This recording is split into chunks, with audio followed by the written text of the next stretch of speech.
এমন পরিস্থিতিতে পড়তে হবে ঘুণ অক্ষরেও ভাবেনি শিশির। জামা কাপড়, প্রয়োজনীয় জিনিস সবকিছু ছাড়াই তাকে আর ত্রিনাকে এভাবে বের করে দিতে পারলো সাইমা বেগম। শিশিরের মগজেই ঢুকছে না, আপন মানুষগুলো তার সাথে এমন করতে পারলো কি করে। সকাল থেকে খাওয়া হয়নি। দুপুরের দিকে এক বন্ধুর বাড়িতে কোনো রকমে দুজন খাওয়া দাওয়া করেছিল। তারপর আর পেটে কিছু পড়েনি। মানিব্যাগটাও আনতে পারেনি, সঙ্গে একটা টাকা পয়সাও নেই। দুপুরে ওই বন্ধুর থেকেই 2000 টাকা চেয়ে নিয়ে এসেছে। কাল একবার অফিসে যেতে হবে। গত মাসের স্যালারিটা আরো কয়েকদিন পরে দেওয়ার কথা, কিন্তু কালকেই ম্যানেজারের সঙ্গে কথা বলে চেয়ে দেখবে। এই মুহূর্তে পকেট ফাঁকা মানেই ব্রেনও ফাঁকা। তার উপরে ত্রিনার ফ্যাস ফ্যাস কান্না। অসহ্য লাগছে শিশিরের, সেই সঙ্গে অসহায়ও লাগছে। শিশির নিজের মনেই বলে উঠল, একটা ভুল করে ফেললাম, তাই না বলো? আরো ভেবেচিন্তে আগানো উচিত ছিল। আমি তো ভেবেছিলাম এই ঝগড়া ঝামেলায় তোমার বোন চলে যাবে, সেখানে আমাকেই যে আমার মা। ত্রিনা কটমট করে তাকালো, তার দুটি চোখ বেয়ে উপচে পড়ছে অশ্রু জল। আপনার মা আমার সঙ্গে এটা কেন করলো? দোষ কি আমার একার? শিশির ভুরু কুঁচকে বলল, না, আমারও আছে। তাই তো তোমার সঙ্গে আমাকেও বের করে দিল। আমার সঙ্গে আপনাকে না, বরং আপনার সঙ্গে আমাকে। এখন রাস্তায় কিভাবে দিন যাবে? আচ্ছা, আপনার ব্যাংকে টাকা পয়সা কিছুই কি নেই? একটা ব্যবস্থা করুন না। টাকা পয়সা আছে, তবে তার পরিমাণ আহামরি না।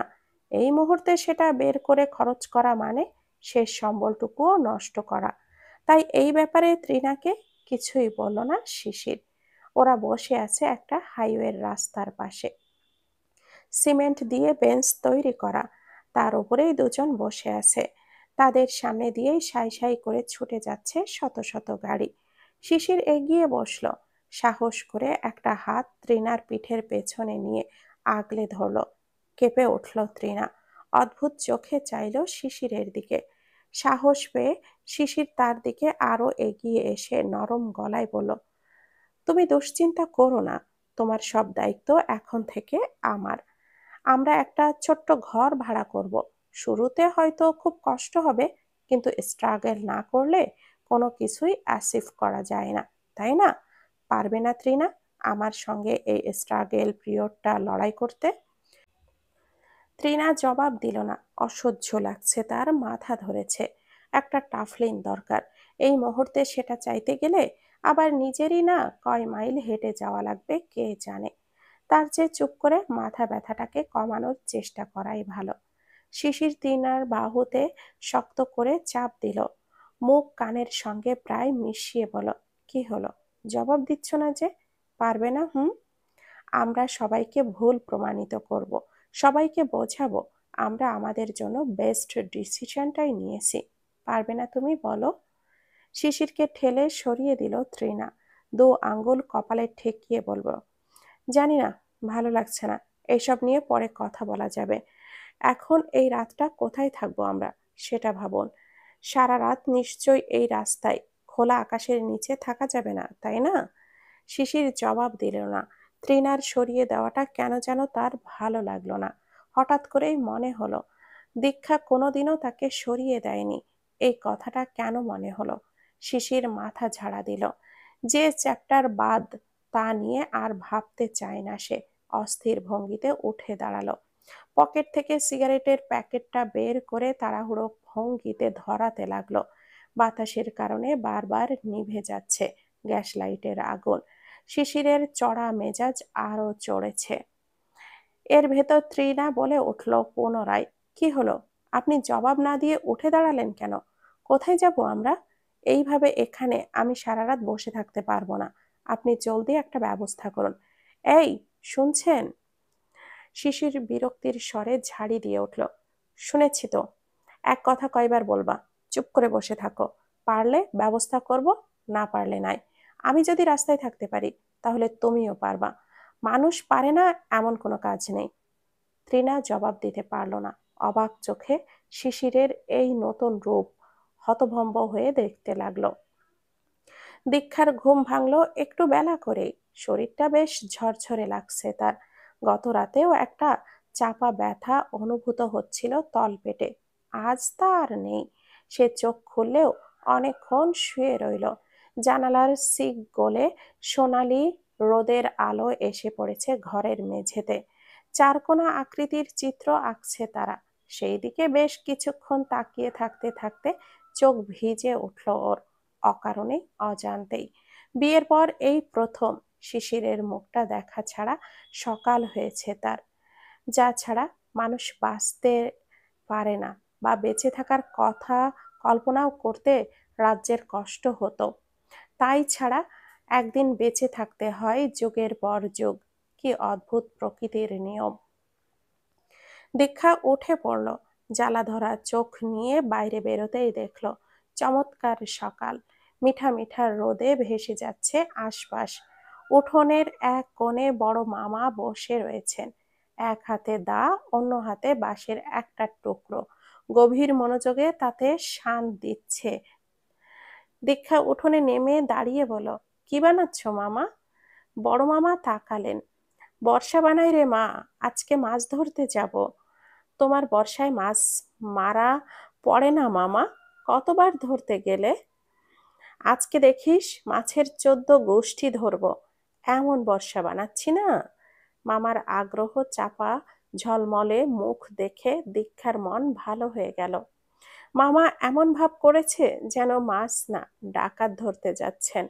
রান্নাঘর থেকে ভেসে আসছে ভাজা পেঁয়াজের গন্ধ। দীক্ষা বলল, বাকি সবাই কোথায়? পুকুর পাড়ে গিয়ে দেখ, সবাই আছে, মাছ মারার প্রস্তুতি চলছে। একটা নিমের ডাল ভেঙে ওইদিকে হাঁটতে লাগলো দীক্ষা। কতদিন পর সকালটা শুরু হয়েছে মাটির কাছাকাছি।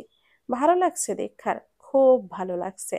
মনের ভেতর পাহাড় সমান ওজনের যে চাপটা ব্যথা দিচ্ছিল তাকে, সেটা কোথায় যেন গায়েব হয়ে গেছে। দীক্ষার একটা গান ধরতে ইচ্ছে করছে। প্রজাপতি প্রজাপতি, কোথায় পেলে ভাই এমনও রঙিন পাখা। দূর থেকে একটা ছোট্ট হট্টগোল দেখতে পেল দীক্ষা।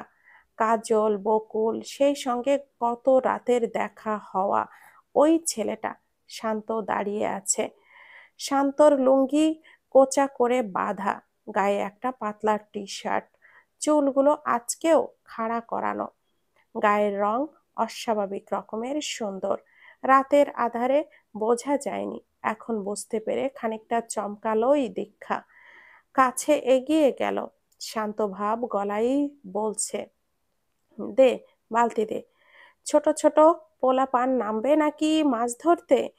তোরা মাছ চিনোস ঠিক কইরা? তা তো মনে হয় না। এই, আমারে দেখিস, নাইমা সরতে পারবা না, মাছ হুমড়ি খাইয়া পড়বে। বলবে, আমারে আগে নেন শান্ত ভাই, আমারে আগে নেন। বকুল সলজ্জিত চোখে তাকিয়ে মুখ ভেঙচি কেটে বলল, আপনার খালি চাপা শান্ত ভাই। শান্ত খেকিয়ে উঠল, কিসের চাপা? আমি শান্ত, এক কথার মানুষ, কোনো চাপা চুপাতে নাই। বিশ্বাস না হইলে 2 মিনিট দাঁড়াইয়া দেখ, নামা মাত্রই মাছ কেমনে পায়ের কাছে হুড়মুড়াইয়া পড়ে। দে কাজল, বালতি দে। কাজল বালতি এগিয়ে দিল। পুকুরের এক পাশ ছেঁচে পানি কমানো হয়েছে, সেখানেই মাছ ধরা হবে। শান্ত বালতি হাতে নামবার আগে দীক্ষার দিকে তাকালো। সদ্য ঘুম ভাঙা চোখ, চুলগুলো খোলা, এলোমেলো, চোখে মুখে উৎকণ্ঠা। আগ্রহ নিয়ে তাকিয়ে আছে সেও। শান্ত মনে মনে আল্লাহকে ডাকলো, ইয়া মাবুদ, ইজ্জত আর ফালুদা বানাইও না গো মাবুদ, রক্ষা কইরো তোমার নাদান বান্দারে, রক্ষা কইরো মাবুদ। মাবুদ রক্ষা করলেন না, অতিরিক্ত চাপাওয়ালাদের মাবুদ রক্ষা করেও না। শান্ত নেমে 2 পা ফেলতেই কাদার ভেতরে ব্যালেন্স হারালো আচানক। 1 পা বেশি দেবে গেল, আরেক পা দাবল না। মাছ হুড়মুড়িয়ে এসে পড়লো কিনা কে জানে। শান্ত তবে পড়ল না, হুড়মুড়িয়ে উল্টে পড়ল হাতের বালতি। ছুটে প্রথমে আসমানে উঠল, আর সেখান থেকে প্লেনের মতো সোজা নিচে। শান্ত জেল দিয়ে দাঁড়া করা চুলগুলোর ওপর একেবারে। শান্তর মনে হলো এই কাদা মাটির ভেতরেই ঢুকে যাক সে, তলিয়ে যাক আজ পুকুরের তলানিতে।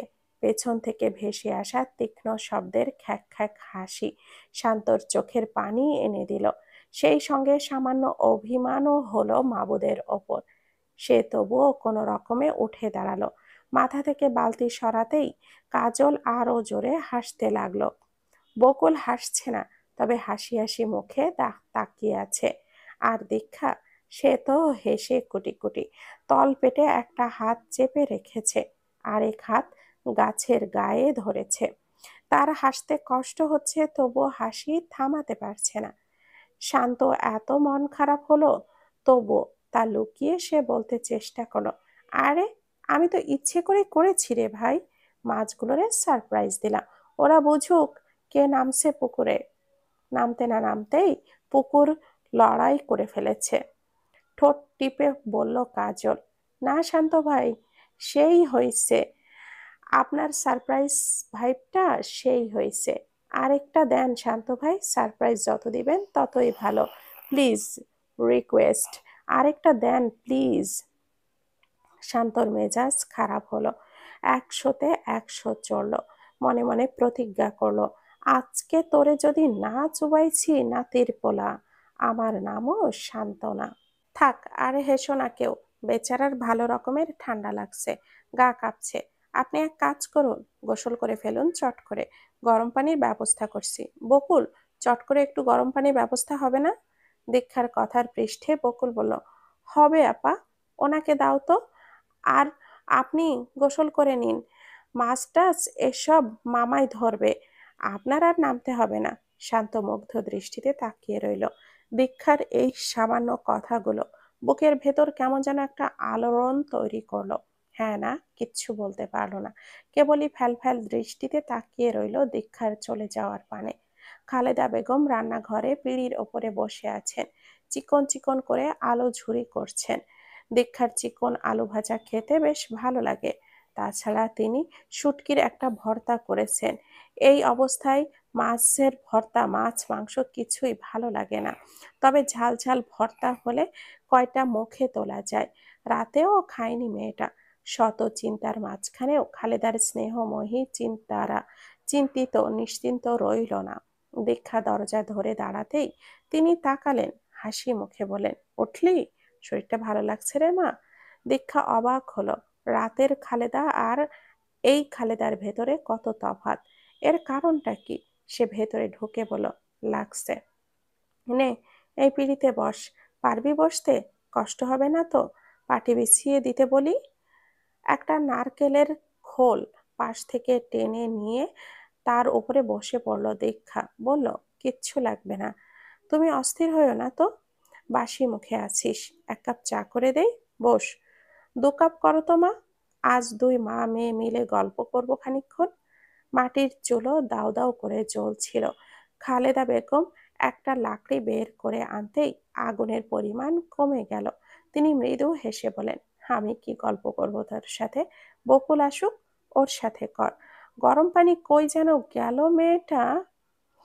দীক্ষা এগিয়ে মায়ের কাছাকাছি বসলো। তোমার গল্প করতে হবে না মা, আমি বলবো, তুমি শুনবে। তা তো পারবে নাকি? এখন চা বসাও, আগে চা হবে, তারপর কথা শুরু। এক চুমুক করে চা মুখে দেব, আর একটা করে কথা বলবো। চা না হওয়া পর্যন্ত নো কথা। চাও শেষ, গল্পও শেষ। খালেদা মন খুলে হাসলেন এবার। পাগল মেয়েটা কি যে বলে! তার হাসি দেখে দীক্ষার কি যে ভালো লাগলো, মন প্রাণ সব জড়িয়ে গেল। মনের ভেতর যত গ্লানি বোধ জমেছিল তাও মুছে গেল নিমিষে। চায়ের পানি ফুটছে, তার ভেতর বেশ খানিকটা চাপাতি ঢেলে দিলেন খালেদা। ভালো করে লিকার হলে 2 কাপে ঢাললেন। বয়াম থেকে গুঁড়ো দুধ নিয়ে তা মিশিয়ে দুধ চা তৈরি করলেন অভ্যস্ত হাতে। রংটা দেখেই দীক্ষার লোভ লেগে গেল। খালেদা চিনি দিতে চাইলে দীক্ষা নিষেধ করলো। আমারটাই দিও না মা। খালেদা অবাক হলেন। যেই মেয়েটা একদিন চামচ ভর্তি চিনি ছাড়া চা খেতে পারত না, সেই মেয়েটা আজ চায়ে চিনিই খায় না। মাত্র 2টা বছর, কত কি পরিবর্তন হয়ে গেছে তার মধ্যে। ছেলে মেয়েগুলো খুব তাড়াতাড়ি বড় হয়ে যায়, বিয়ে হয়ে গেলে কেমন অচেনাই হয়ে যায়। ছোট্ট একটা নিঃশ্বাস ফেলে তিনি মেয়ের দিকে চায়ের কাপ বাড়িয়ে দিলেন। এবার বল, কি বলবি? দীক্ষা একটা চুমুক চা মুখে নিয়ে চোখটা বন্ধ করে ফেলল। কতদিন পর মায়ের হাতের সেই পুরানো স্বাদ। আচ্ছা, সব মায়েরাই বুঝি পৃথিবীর বেস্ট কুক হয়? তাদের করা গরম পানির স্বাদও বোধহয় আলাদা। দীক্ষার জোড়ানো মনটা এবার আরো প্রশান্ত হলো।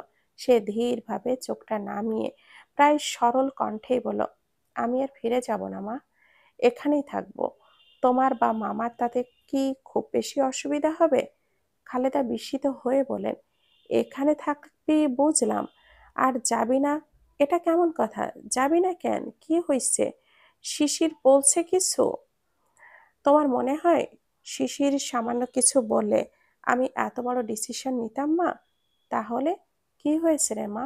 তুই একা একা এলি, খবর দিতেই আমার বুকটা কামড় দিয়ে ধরলো জানিস। রাতেও প্রচন্ড শরীর খারাপ লাগছিল। বিয়ের পর তোকে এত বলে কয়েও আমি আনতে পারিনি। আর এলেও শিশিরকে ছাড়া আসতি না। সেখানে এবার একদম একা, এখন এই কথা বলছিস? জবাব দিল না দীক্ষা। নিশ্চুপে চায়ে আরেকবার চুমুক দিল। খালেদা বেগম দীক্ষার গায়ে মাথায় হাত বসিয়ে দিতে লাগলেন। এইবার স্বামী স্ত্রীর মধ্যে কত রকমের কত সমস্যা হয় রে মা, সেসব মানিয়ে গুছিয়ে নেওয়াই আমাদের কর্ম। আমরা যদি হার মানি তাহলে সংসারটা সম্পর্কটাও যে হার মানবে। শিশিরকে আসতে বল, আমি কথা বলে যা কিছু হয়ে থাকুক মিটমাট করি। দীক্ষার মায়ের দিকে তাকিয়ে নির্লিপ্ত গলায় একটা প্রশ্ন করলো এবারে, বাবা যদি কোনোদিন তোমাকে বাদ দিয়ে অন্য কোনো নারীকে চাইতো, তবুও কি তুমি তার সংসার করতে মা? সে যদি বলতো তোমার ভেতরে স্ত্রীর কিছুই পায়নি, অন্য নারীর ভেতরে তাই পাচ্ছে যা সে চাচ্ছে, তারপর কি তুমি তাকে বুঝতে, জোড়াজুড়ি করতে সংসারটাকে টিকিয়ে রাখার জন্য? তোমার গর্ভের সন্তানটার প্রতি তার যদি মায়া না থেকে এক আকাশ পরিমাণ বিষাদ থাকতো, তখনও কি তুমি সম্পর্কটার কথা আগে ভাবতে? এমন প্রশ্নের কি উত্তর হয়? হয় না। খালেদা বেগমও তীব্র বিস্ময়ে মেয়ের দিকে নির্বাক চেয়ে থাকা ছাড়া আর কিচ্ছুটি বলতে পারল না। দীক্ষা বলল, ও আমাকে চায় না মা, অন্য কাউকে চায়। আমি নাকি কোনোদিনও ওর মনের মতো হয়ে উঠতে পারিনি, ওকে সম্মান করিনি, শ্রদ্ধা করিনি। আমার ভেতরে ও শুধুমাত্র একজন বন্ধুই খুঁজে পেয়েছে, অথচ ওর চাহিদা ছিল একজন প্রেমিকার নয়, একজন স্ত্রীর। সেই চাহিদা অন্য কেউ পূরণ করতে পারবে মা, আমি না।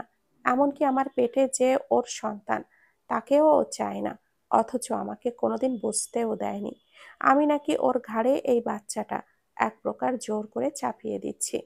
এত সব কিছু শোনার পর, জানার পরেও আমার উচিত মানিয়ে নেওয়া মা? হাল না ছাড়া কিসের হাল ধরবো আমি? কোন সংসারে বলো?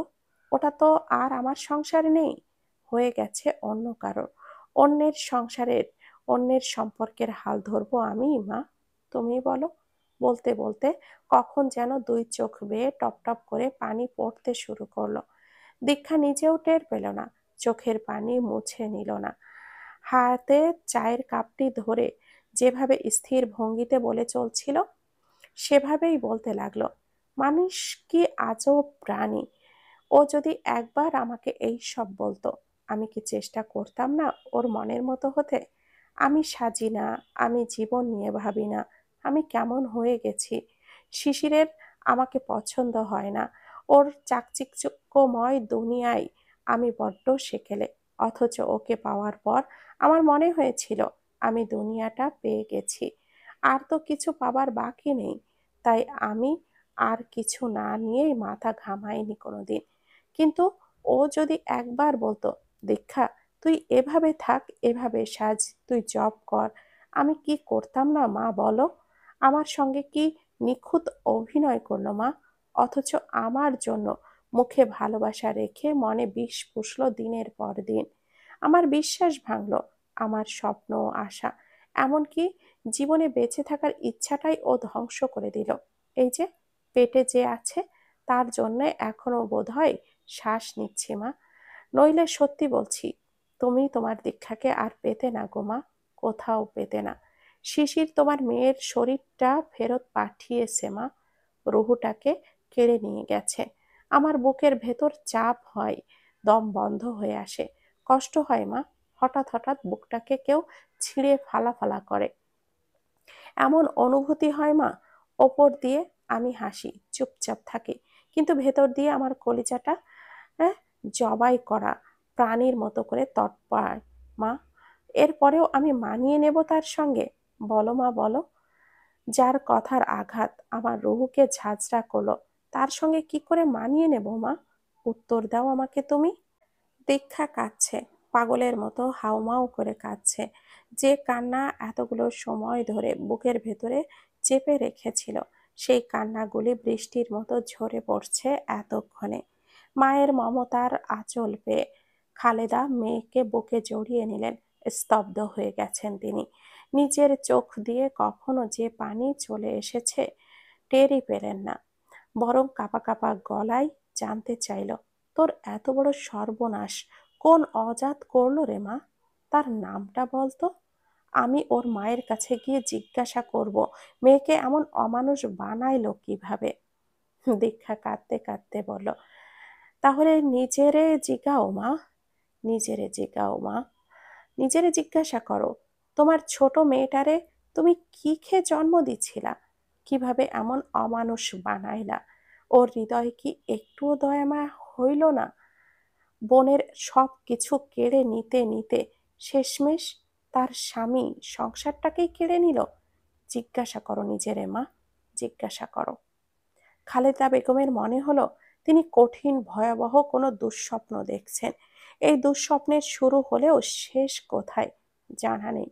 দীক্ষা কার কথা বলছে? ত্রিনা? ত্রিনাই তো, তার ছোট মেয়ে, তার আদরের ছোট মেয়ে। বড় মেয়ের সাজানো গোছানো সংসারটাকে ভেঙে গুড়িয়ে দেওয়ার পেছনে তবে ছোট মেয়েই দায়ী? হে পরওয়ারদিগার, এ কোন অথৈ সাগরে ফেললেন আপনি? খালেদা বেগমের শরীর টলছে, চোখের সামনে সব অন্ধকার। তিনি হারিয়ে ফেলেছেন অতল গহ্বরে, হারিয়ে যাচ্ছেন। বুকের ভেতর কাঁপতে থাকা দীক্ষার ছোট্ট শরীরটা অস্তিত্ব তিনি এই মুহূর্তে অনুভব করতে পারছেন না আর। মা মেয়ের এই একান্ত মুহূর্তটা একান্তই রইল না তবে। রান্নাঘরের পেছনে দাঁড়িয়ে সিগারেট টানতে থাকা শান্তর কর্ণকুহরে গিয়ে আঘাত আনলো দীক্ষার প্রতিটি আত্মচিৎকারের শব্দবাণী। সে হতভম্ব হয়ে গেল। সিগারেটের আগুন নিভে গেল কখন, সেই খেয়ালটুকুও তার রইল না। দুপুরে এ বাড়িতে খাওয়ার কথা থাকলেও শান্ত শেষ পর্যন্ত চলে যাওয়ার সিদ্ধান্ত নিল। সকালের ওই ঘটনার পর তার মন টন এমনিতেই খারাপ ছিল, সেই খারাপ লাগা বেড়ে আকাশ ছিল। রান্নাঘরে চলা কান্নাকাটির পরের পর্ব। বারবার দীক্ষার আত্মচিৎকার আর ক্রন্দনরত অবস্থার করা বিলাপগুলো কানে টেপ রেকর্ডারের মতো বাজতে লাগলো। এই অবস্থায় আর কোনো দিকে মন বসানো দায়।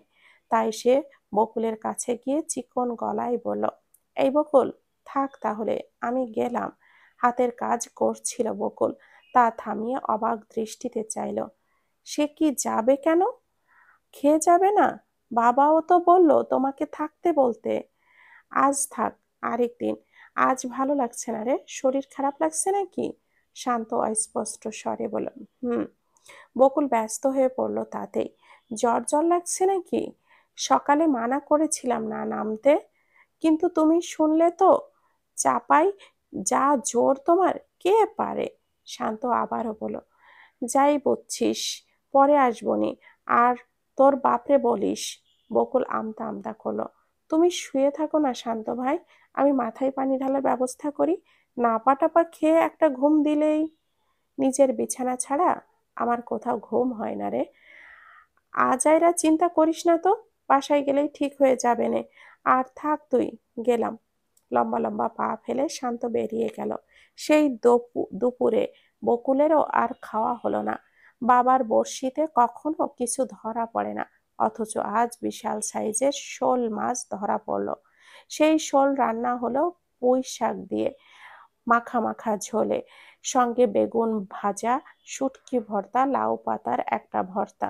রান্না বান্নার সময় শান্ত বেশ চঞ্চল ছিল। শোল পুঁইয়ের তরকারি দিয়ে এক থালা ভাত খাবে, এই ঘোষণা বার কয়েক দিল, অথচ শেষ পর্যন্ত মানুষটি গেল খালি মুখে। এই অন্তর্দহনে বকুলও ভাতের পাতে পানি ঢেলে উঠে পড়ল। ছোট খুপড়ির মতো একটা ঘর, 6 তলা বিল্ডিং এর ওপরে ছাদের ভেতর। এক সাইডে 3টে ঘর করে আলাদাভাবে ভাড়া দিয়েছে বাড়িওয়ালা।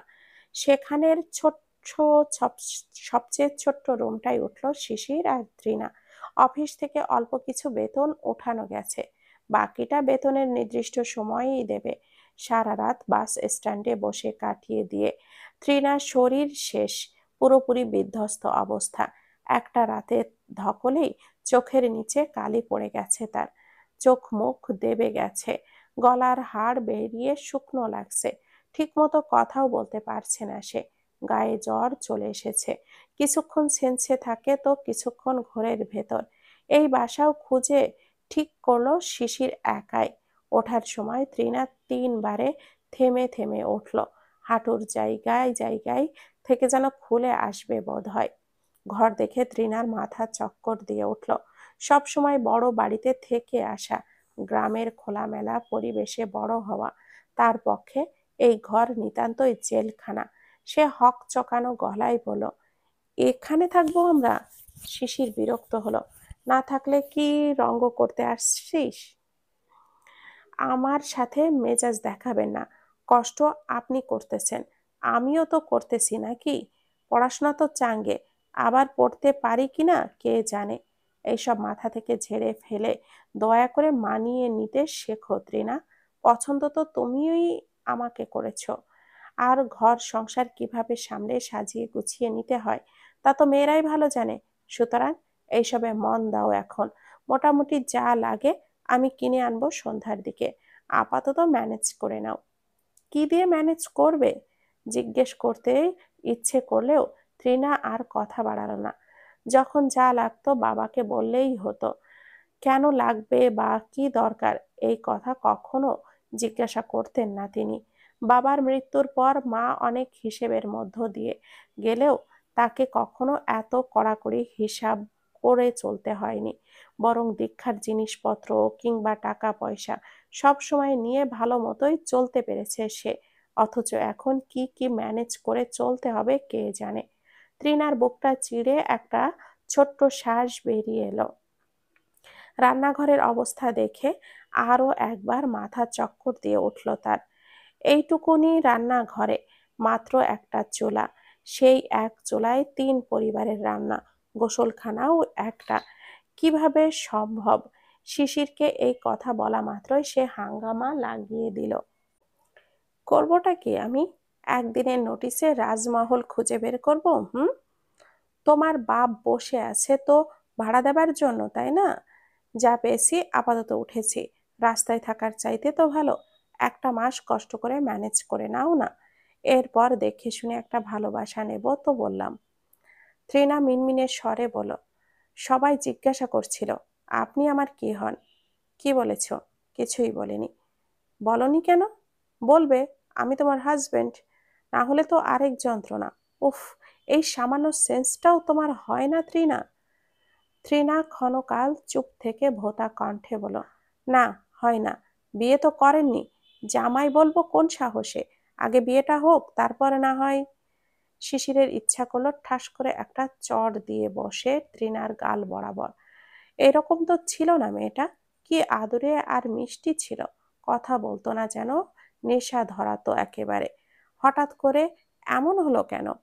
খেতে বসে বাধলো আরেক বিপত্তি।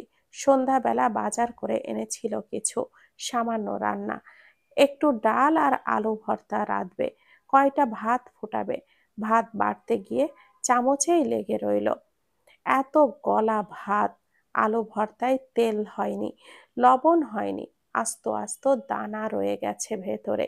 পেঁয়াজ কেটেছে ফালা ফালা করে, ডাল ফোটেনি, এক গাদা রসুনে বাগার দিয়েছে। শিশির কিচ্ছু মুখে দিতে পারল না, রাগ করে ডালের বাটিটা উল্টে ফেলে শুয়ে পড়ল। তৃণাও খেলো না কিছু, শিশিরের পাশ দিয়ে গিয়ে চুপচাপ গুটিসুটি মেরে কাঁদতে লাগলো কেবলই। জীবনে এক গ্লাস পানি ঢেলে না খাওয়া মেয়ে হঠাৎই সংসার সামলাবে কি করে, এই সামান্য ব্যাপারটা একবারও ভাবল না শিশির। শিশিরের প্রতি অভিমানে তৃণার বুক ভারী হয়ে এলো। রাত গভীর, টিনের চালের ওপর টুপটাপ করে নিশির ফোঁটা পড়ছে, একটা ঘুম পাড়ানি সুরের মতো শোনাচ্ছে, আবার কেমন যেন আহাকারও মিশে আছে তাতে। ঘরটায় ম্লান একটা বাতি জ্বলছে। দীক্ষা বিছানার কিনারায় চুপচাপ বসে আছে, হাঁটুর উপরে মাথা ঠেকিয়ে রেখেছে। চোখ দুটো শুকনো, কিন্তু ভেতরে অস্থিরতার ঝড় বয়ে চলেছে। এই সময় দরজার সামনে ছায়া পড়ে। খালেদা বেগম ধীরে ধীরে ঘরের ভেতরে ঢুকলেন। হাতে একটা স্টিলের থালা তার, তাতে গরম ভাত, টমেটো ভর্তা দিয়ে মাখা।